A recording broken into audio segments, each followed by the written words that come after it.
One day, me and Tommy were home alone. Samuel was off at his job. And Tommy, my son Tommy, had gotten his ass suspended from school. Smoking pot in the bathroom, of all things. And so they sent that little shit home to me. Said he was my responsibility. I said, okay. So I did like every other parent, I thought. I sent him to his room. I put some laundry on the washing machine. I fixed me a nice hot cup of tea. Lots of honey. Lots of sugar. A shot of vodka. And in my slippers, I slipped on over to the couch and I sat down. And I reached under the edge of that couch. And I slowly slid out that round ashtray and that pack of Marlboro Light cigarettes. I pulled the lighter out of the pack. I opened up the pack. And then and there, all by myself, I lit my cigarette. That first drag is everything. I leaned back on the couch, and I'd set the ashtray on the edge of the couch with me. You know, don't want to mess up Mom's white couch, even though it was my couch. And I was laying there for a total of 5 minutes with my eyes closed. And I heard this noise out back. And I thought, okay, I must be hearing things. Because the dog didn't make a sound. And normally, if there was something, the dog would bark. So I closed my eyes again and laid back and took another long, nice drag off my cigarette. Blew out the smoke. And there it was. The dog barked. God damn it, that dog just won't shut up to give me 5 minutes apiece. So I sigh to myself and I get up off the couch. And I slide my feet with slippers and all. And I go into the hallway. I said, Charlie. Come here, Charlie. And Charlie's standing there at the back door. On guard. And I said, Charlie. Come here, Charlie. And I hit my thighs. He still doesn't budge. I said, come on, Charlie, now. I don't have time for this all day. Come on. And Charlie barked again. And this time I seen a shadow through the curtains on the window. And I said, oh, Honey must be home. And then I glanced over at the kitchen clock, which I could see from where I was standing in the hallway. And I noticed, no, there's 4 more hours of work. He wouldn't be home this early, not unless something was extremely wrong. So then I got kind of worried there for about a minute. And I looked back at where Charlie was and looked back at the door, and I realized the shadow was shorter than what my husband was. So I was like, okay, it's not my husband. Maybe it's a kid, even though we live out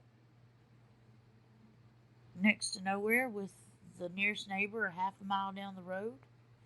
And we live with woods all around and a gravel driveway. 2-bedroom house, 1 bathroom. God, I hate having just 1 bathroom. If you've got kids, you know 1 bathroom sucks balls. And Charlie barked again. I said, damn it, what is with this freaking dog? Charlie, come on now. And I took a step forward, and I slowly took another step forward. And by the time I slid my front foot to take that third step, the door handle rattled. Charlie went to barking and just barking and just barking and would not stop barking. My heart starts pounding in my chest. I can feel perspiration in my hands, ringing in my ears. And I knew that if it was somebody we'd known, they would knock on the door. They would actually knock on the window. So I hollered for Tommy.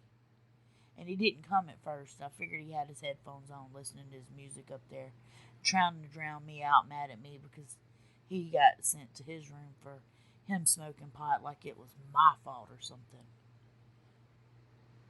So I yelled again, Tommy, get your ass down here right now. And Tommy slowly opened his door and goes, what, Mom?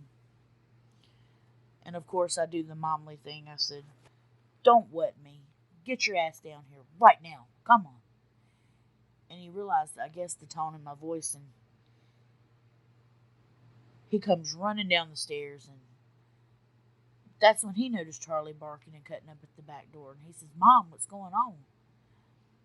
I said, I don't know, son. I said, somebody rattled the door handle. And Charlie's cutting up and barking and barking and barking and still not stopping, to where me and Tommy are having to yell over Charlie. And then it stops. And Charlie stops. And whatever's standing on the other side of that door just stands there. Still as can be. Quiet, not making a sound. I said, Charlie. Real softly. Charlie. Come here, Charlie. And Charlie, he starts slowly backing away from the door.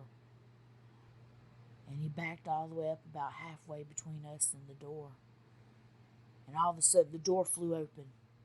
And there in front of my eyes stood a gray alien about the size of my son. Huge black eyes, silverish gray skin, shiny. I couldn't tell if it was wet or metal. My first instinct was to run straight ass out that front door.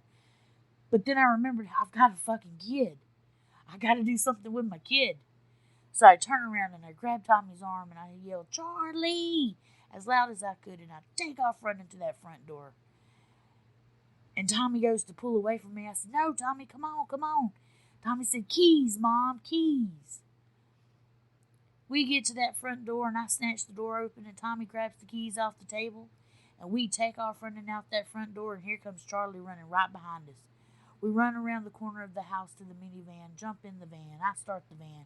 It didn't want to crank. Oh my God, it did not want to crank. I tried again. Finally, it comes to life. And I'm like, yes, yes, thank you, Jesus. Thank you, Jesus. Tommy's over there putting on a seatbelt like that's really going to help anything. We've got a damn gray alien here we're dealing with now. Throws his seatbelt on. I throw the van in reverse. Here we go, trucking down the driveway, spinning gravel and rocks flying every fucking where. We get to the road. I take a left. We go all the way down. I said, what do we do now, Tommy? Tommy said, Mom, I don't know, but I don't know what that was, but I don't want it. I said, son, I don't want that shit neither. We drive all the way to my husband's work. Explained to him what happened. Told him what we seen. And he looks at the two of us like we've lost our mind. Like we have literally lost our mind. So he takes off work and he tells me to follow him in my van. So I follow him and he takes me over to my sister Greta's house.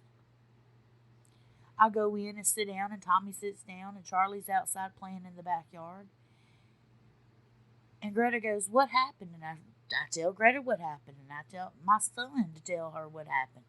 And he tells Greta the exact same thing. My husband thinks there's something wrong with the house. He believes that mold in the house has created hallucinations and that me and Tommy were stayed so cooped up in the house all day that we hallucinated an alien. And I'm telling you, believe it or not, I know what the hell I seen. I know what I saw. I know what's real. And I know that they're out there.